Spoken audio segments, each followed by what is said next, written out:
அனைவருக்கும் நமஸ்காரம், வணக்கம்.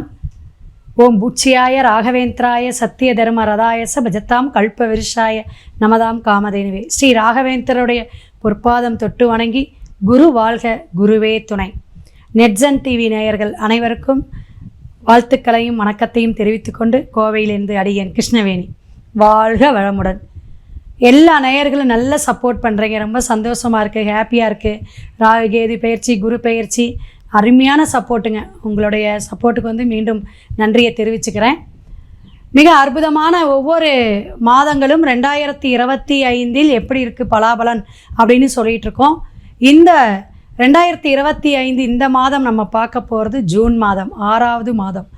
ஆங்கில மாதத்துக்கு பார்க்கும் பொழுதுங்க வைகாசியும் ஆணியும் சேர்ந்து வரும். இப்போ வைகாசி அப்படிங்கும்போது 18ஆம் தேதிங்க, ஞாயிற்றுக்கிழமை சஷ்டியில் பிறக்கக்கூடிய இந்த ஜூன் மாதம் சிறப்பான மாதமாக இருக்குமா? ஆணி 16ஆம் தேதி வரையும் போயிட்டுருக்கோம்.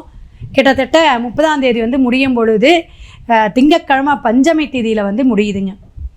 இந்த ஆங்கில மாதம் அப்படிங்கும் பொழுது உங்களுக்கு சூரியன் 2 விதமாக பிரவேசிக்கிறார்.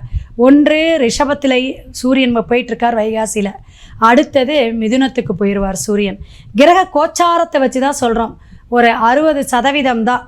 ஒவ்வொரு கோச்சார கிரகமும் மாத பலனாக சொல்லும் பொழுது அந்தந்த ராசிக்கு கோச்சாரங்கள் எப்படி இருக்குது அப்படிங்கிறத நம்ம பார்க்கணும்.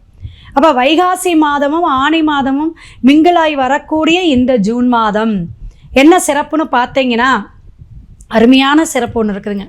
9ஆம் தேதி வரக்கூடிய வைகாசி விசாக, முருகனுக்கே உகந்த அறுபடை முருகன்னு சொல்லக்கூடிய முருகனுக்கு உகந்த நாள். எந்த கோயிலில் இருந்தாலும் முருகனுக்கு போய் நீங்கள் அபிஷேக ஆராதனை கொடுக்கலாம், ஒரு நாள் கட்டளைக்கு கொடுக்கலாம். இந்த வைகாசி விசாகம் அப்படிங்கிறது விசேஷம்.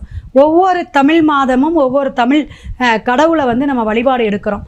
அப்படிலாம் விசேஷமான பண்பாட்டு கலாச்சாரத்தோட எடுக்கக்கூடிய இந்த வழிபாடு, கோயில் வழிபாடு நமக்கு சுபிக்ஷத்தையும் ஆரோக்கியத்தையும் நல்ல தொழில் வளத்தையும் கொடுக்கும். இதுதான் நமக்கு என்ன தேவையோ அதை கொடுக்கக்கூடியவர் இறைவன்கிட்ட. நம்ம என்ன பிரார்த்தனை வைக்கிறோமோ அது கிடைக்கும். திங்கட்கிழமை, அதுவும் திங்கட்கிழமை 9ஆம் தேதி பிறக்கக்கூடிய சிறப்பான நன்னாள். புனித நீராடலாம் அன்னைக்கு. ஏதாவது காவேரி கங்கை குளத்தில் போய் ஒரு ஸ்நானம் பண்ணிக்கோங்க. சகல தோஷமும் நீங்கும், தொழில் விருத்தியாகும், ஆரோக்கியம் கிடைக்கும். என்ன நீங்கள் வேண்டுதல் பிரார்த்தனை சங்கல்பம் வைக்கிறீங்களோ அந்த விசாக அன்னைக்கு நமக்கு கிடைக்கும். செவ்வரளி மாலை, அதே போல் பஞ்சாமிரதம், நீர்மோர் தானமெல்லாம் கொடுங்க. நல்லா உங்களுக்கு என்ன முடியுமோ தான தர்மம் செய்யுங்க. அடுத்த நாளே 10ஆம் தேதி பார்த்தீங்கன்னா செவ்வாய்க்கிழமை, மிக சிறப்பான நன்னாள். அம்பாளுக்கு துர்க்கை வழிபாடு எடுக்கக்கூடிய நாளாகவும், அதாவது இதில் என்னென்னா இந்த முக்கிய நாட்கள் எதுக்கு சொல்கிறேன்னா, உங்களுக்கு தெரிஞ்சுக்கிட்டு நம்ம பலாபலன் போனோம்னா சிறப்பாக இருக்கும். சாவித்திரிக்கு விரதம் இருக்கிறது அப்படின்னு அர்த்தம். பத்தினி பதிவிரதை அப்படிம்பாங்க. அதாவது கணவனுக்காக தன்னுடைய மாங்கல்ய பாக்கியம் மிக சிறப்பாக இருக்கணுங்கிறக்கு தான் அந்த கௌரி பூஜைன்னு இருக்கிறது. அப்படி சத்யவான் சாவித்திரியருடைய கதையை படிங்க, நெட்டில் டவுன்லோட் படிங்க, இல்லாட்டி வீட்டில் புத்தகம் இருந்தால் வாங்கி படிங்க, இல்லாட்டி நீங்கள் புக் ஸ்டாலில் போய்ட்டு ஒரு புத்தகம் வாங்கிட்டு படித்து பாருங்கள். அது பெண்கள் அவசியம் மாங்கல்ய சரடெல்லாம் வச்சு அது வழிபாடு முறைகள் இருக்குது, சுமங்கலி வழிபாடு, அது எப்படி என்னன்னு என்கிட்ட ஃபோன் பண்ணி கேட்டுக்குங்க. இந்த திருமாங்கல்ய வழிபாடு சிறப்பான நன்னாளாக செவ்வாய்க்கிழமை விரதம் இருந்து நீங்கள் ஐதீகமாக தீர்க்க சுமங்கலியாக இருக்கணும்னு பிரார்த்தனை வைங்க. திருமணம் ஆகாத பெண்களும் இதை வழிபாடு எடுக்கலாம். ஆணி 17ஆம் தேதி தான் நமக்கு அடுத்த மாதங்கிறது திருமஞ்சனத்தோட பிறக்குது. அப்போ இந்த மாதிரி விசேஷங்கள்லாம் வரும்பொழுது நம்ம ஒவ்வொரு விசேஷத்துலேயும் நம்மளுடைய வழிபாட்டு முறைகளை குலதெய்வத்தை நினச்சி அஷ்ட தெய்வத்தை நினச்சி நம்ம வழிபாடு எடுக்கும் பொழுது சிறப்பாக இருக்கும். மேற்கொண்டு ஜூன் மாதத்துடைய பலாபலனை நம்ம தொடர்ந்து பார்ப்போம். கும்பராசி நேயர்கள், காலசக்கரத்திற்கு 11ஆம் பாவகம். நல்ல விஷயங்கள்லாம் எண்ணங்கள்லாம் என்னென்ன திட்டம் போட்டு வச்சுருந்தீங்களோ அதெல்லாம் ராகு இப்போ அமர்ந்திருக்கார் உங்களுடைய இடத்துலையே. அப்போ கோச்சார கிரகமாக அமையக்கூடிய அமைப்பில் ஜூன் மாதம் என்னென்ன பலாபலன் அப்படின்னு பார்த்தீங்கன்னா, மற்ற 9 கிரகங்களையும் நம்ம பார்த்து தான் இது பலாபலன் சொல்லிட்டு வரோம். கும்பராசிக்கு அற்புதமான மாதம், ஆனந்தமான மாதம். அலைச்சல்கள் நிறைய இருக்கும். கண்ணிலெல்லாம் அங்கங்கே சர்ப்பம் கண்படும். இனிமேல் கண்ணில் பார்ப்பீங்க, டக்கு டக்குன்னு இது ஒரு டிவி இதே பார்க்குறீங்கன்னா அப்போ கூட இது சர்ப்பம் வந்துட்டு போகும். அப்போ இந்த மாதிரி நாகம் கண்ணுக்கு படக்கூடிய மாதமாகவும் தென்படுது. ஜூன் மாதம் எந்த ஒரு விஷயத்தையுமே சட்டுன்னு முடிவெடுக்கக்கூடிய காலகட்டங்கள். வெளிநாடு வெளியூர் வெளி பாஷை பேசக்கூடியவங்களாம் இனிமேல் தொடர்புக்கு வருவாங்க. இந்த முஸ்லீம் மதம் இவங்கெல்லாம் உங்களுக்கு ஒரு நட்பாக இருக்கக்கூடிய காலகட்டம். ஒரு ஃப்ரெண்ட்ஸ் வந்து அமையும், பக்கத்துலேயாவது கூடி வருவாங்க. இந்த மாதிரி விஷயங்கள்லாம் கும்பராசி நேயர்களுக்கு ஜூன் மாதம் நடக்கும் அப்படிங்கிறத தெரிஞ்சுக்கலாம்.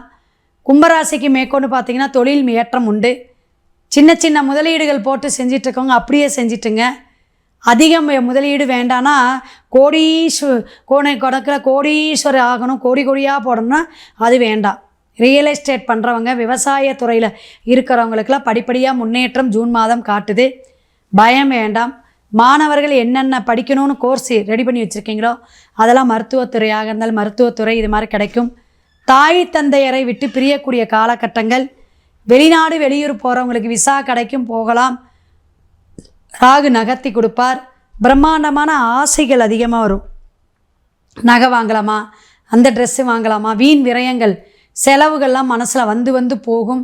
கும்பராசி நேயர்கள் இதில் மட்டும் கவனமாக இருக்கணும். நம்ம எதுக்கு வாங்குகிறோம், என்னத்துக்கு வாங்குகிறோம், அத்தியாவசியமான பார்த்துக்குங்க. அதே போல் ஒவ்வொரு விஷயங்களும் நம்ம வந்து கவனத்தோடு இருக்கணும். திருமணம் பொருத்தம் பார்த்து இனிமேல் எடுக்கணும். ஏன்னா 7.5 சனி வேறு. திருமணம் இந்த மாதிரி இருக்கா, இந்த மாதிரி இருக்கான்னு பொருத்தம் நல்லா கவனமாக இருப்பாருங்க. 4 ஜோசியத்தை பாருங்கள், 3 பேர் ஓகேன்னா பாருங்கள். நானே சொல்லி அனுப்புவேன். ஏன்னா வாடிக்கையாளர்களுடைய அவங்களுடைய சந்தோஷந்தான். இன்றைக்கி 20 வருஷமாக ஒரே ஃபேமிலியிலலாம் எனக்கு பார்க்குறவங்க 2-3 ஃபேமிலி இருக்காங்க. தாத்தா பாட்டி காலத்துலேருந்து அப்படியே பார்ப்பாங்க. அவங்க பாட்டி பார்த்துக்கிட்டே இருப்பாங்க, மருமக பிள்ளை வந்தோடனே பார்ப்பாங்க. இப்போ அவங்க பேத்திக்கு நம்ம பார்த்து இப்படி வரிசையாக தலைமுறையாக சொல்லக்கூடிய ஜோதிடம் நமக்கு ஜெயிக்கும். அப்போ இதெல்லாம் ஏன்னா நமக்கு ஒரு கெத்து கிடையாதுங்க. நமக்கு இவங்க நம்ம வழிகாட்டியாக இருக்கோம் அப்படிங்கிற ஒரு தன்னடக்கம் தான். அப்போ கும்பராசி நேயர்கள் ஜாதகத்தை கண்டிப்பாக எல்லா நட்சத்திரக்காரங்களும் பார்க்கணும்.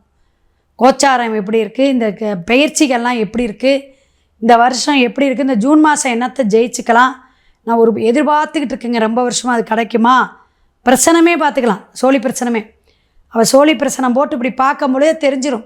இது வேணும் அது வேண்டாம், இந்த 2 மாதம் ஒதுக்கி வைங்க, ஒரு 1.5 மாதம் போருங்க, அப்புறம் சரியாக போயிடும், அதுக்கப்புறம் நமக்கு பலாபலன் வரும்.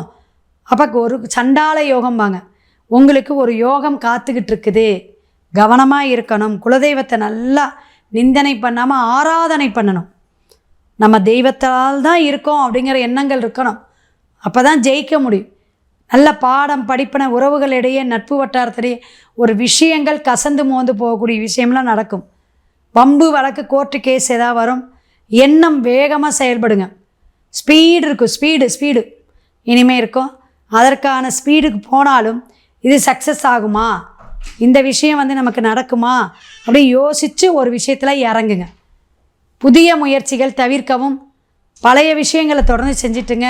இன்டர்வியூ போகிறது, ஒரு வேலைக்கு ஜாபுக்கு இந்த வேலைக்கு போனால் வேலை கிடைக்குமா அப்படின்னு இன்டர்வியூ போகிறது, அடிமைத்துறைக்கு போகிறது, தொழிலுக்கு போகிறது, இதெல்லாம் நீங்கள் ஆஸ் யூஷுவல் விஷயத்தை செய்யலாம். பயப்பட வேண்டாம்.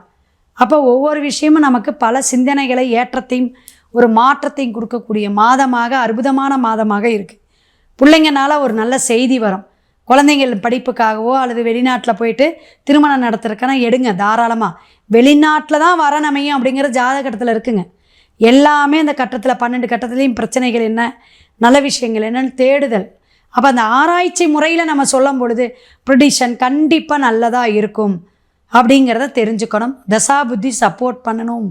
அடிக்கடி நம்ம அதை தான் சொல்கிறோம். அதுதான் நம்ம உயர்வை கொடுக்கும். இந்த தசாபுத்தியில் நீங்கள் இதை நடத்துவீங்க, இதை செய்வீங்க, சக்ஸஸ் ஆகுங்க. 40 ஏக்கர் வச்சுருக்கீங்க, அத்தனையும் உங்களுக்கு விவசாயத்தில் வருமானம் உண்டு. போன வருஷத்தோடு இந்த வருஷம் விளைச்சல் நல்லாயிருக்கும், அமோகமான வெற்றியை கொடுக்கும் அப்படிங்கிறத தெரிஞ்சுக்கணும். அலைச்சல்கள் மட்டும்தான் கும்பத்துக்கு சொல்லணும். டயட்டுக்கு இருக்கணும், கவனமாக ஃபுட்டு எடுத்துக்கணும் கும்பத்துக்கு. இந்த மாதம் உங்களுக்கான வழிபாட்டு முறைகள் அப்படின்னு பார்த்தீங்கன்னா சனி பகவானுக்கு வழிபாடு எடுக்கணும். அப்படின்னா எள்ளில் விளக்கு போடுறது. அது வந்து சனீஸ்வரன் எங்கே போய் இப்போ வழிபாடு எடுக்கணும்னா சிவன் கோயிலில் இருக்கிற சனீஸ்வரன் நவகிரகத்தில் வழிபாடு எடுங்க. எள் தீபம் போடணும். கண்டிப்பாக எள் சாதம் தானம் பண்ணலாம். காக்கைக்கு எள் சாதம் கலந்து ஒரு எண்ணெய் நல்லெண்ணெயை ஊற்றி நீங்கள் வழிபாடு எடுத்து ஒரு சாமியை கும்பிட்டுட்டு நைவேத்தியம் பண்ணிவிட்டு காக்காவுக்கு வைங்க. ஒரு 12 மணிக்குள்ளே சனிக்கிழமை வச்சிடணும். மூதாதையர்கள் முன்னோர்கள் வழிபாடு தர்ப்பணம்லாம் கரெக்டாக கொடுக்கணும். கும்பராசி நேயர்கள் கவனமாக இருக்கணும். கோயில் நல்லா எப்படின்னா கும்பாபிஷேகம் நடந்து பல தலைமுறையாக இருக்கக்கூடிய பழைய கோயில் தான் போகணும், புது கோயிலுக்கு போகக்கூடாது. அப்போ பாலடைஞ்சு இருக்கக்கூடிய முருகன் கோயில் எங்கே இருக்குன்னு பாருங்கள். எண்ணெயே அந்த உருவத்தில் காட்டலைங்க, அந்த கல்லில் எண்ணெயே காட்டல, ட்ரையாக இருக்குது அப்படின்னு உபயோகம் இல்லாத, அபிஷேகமே ஆராதனை இல்லாத எங்கேயாவது முருகன் கோயில் இருந்தால் அந்த முருகனுக்கு 1/2 லிட்ரு 1 லிட்ரு நல்லெண்ணெய் தீபம் அங்கே சாத்தி அந்த எண்ணெய் காப்புமாங்க, அது செவ்வாய்க்கிழமை அல்லது வியாழக்கிழமை சாத்தி வழிபாடு எடுங்க. கந்த சஷ்டி கவசம் பாராயணம் பண்ணிட்டு வாங்க, கேட்டுட்டு வாங்க. அனைத்து சுபகாரியமும் நடக்கும், அமோகமான வெற்றியையும் கிடைக்கும் அப்படின்னு வாழ்த்தி வணங்கி அடுத்த பதிவில் சந்திப்போம். சிவாய நம. திருச்சிற்றம்பலம்.